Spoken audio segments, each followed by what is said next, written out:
Welcome back to Forex Professional Training in Financial Markets. Andrew's Pitchfork supplementary lines and signals will be studied in this session. First type, additional line. In a bullish pattern, if a price fluctuates over the third pivot line, which eventually breaks this line by a bearish candle, then a valid sell signal is generated only if the price fluctuation could not break the line between the first and third pivot lines. The bearish candle must close under the third pivot line.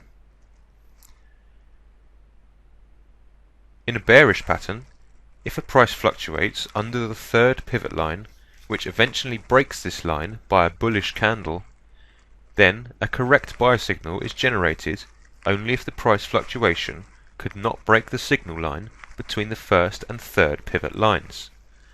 The bullish candle must close over the third pivot line.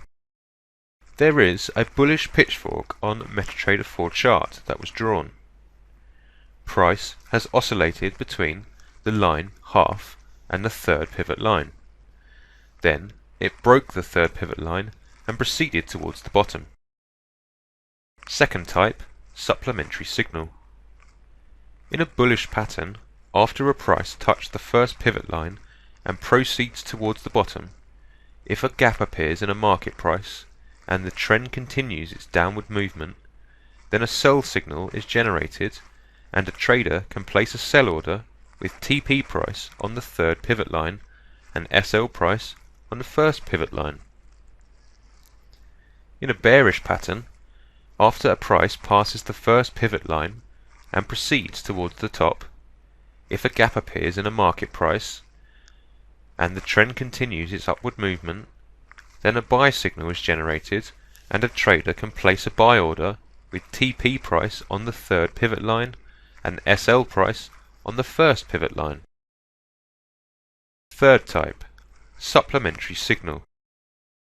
In a bullish pattern, after a price rises towards the first pivot line, if it does not reach this line and only the high of a candle goes near or touches it and returns to a lower price, then a trader can place a sell order below this candle.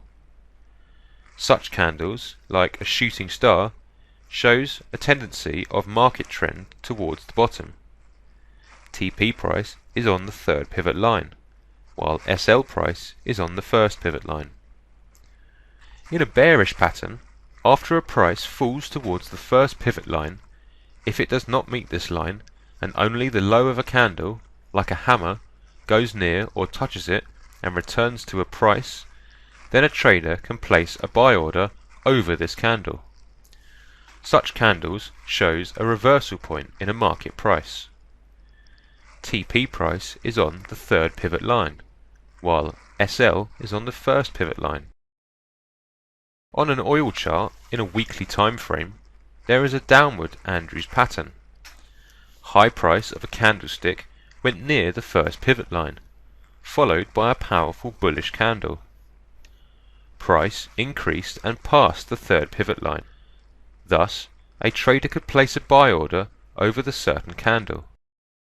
A trader must practice frequently in order to be able to detect the additional lines and signals alongside support and resistance lines that affect signals derived from Andrew's Pitchfork pattern.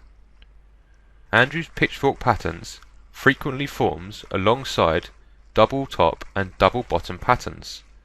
Thus, a trader can derive SL price from the Andrews pattern, while TP would be obtained from a double top or double bottom pattern.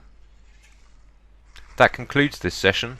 Until next time and another session, take care.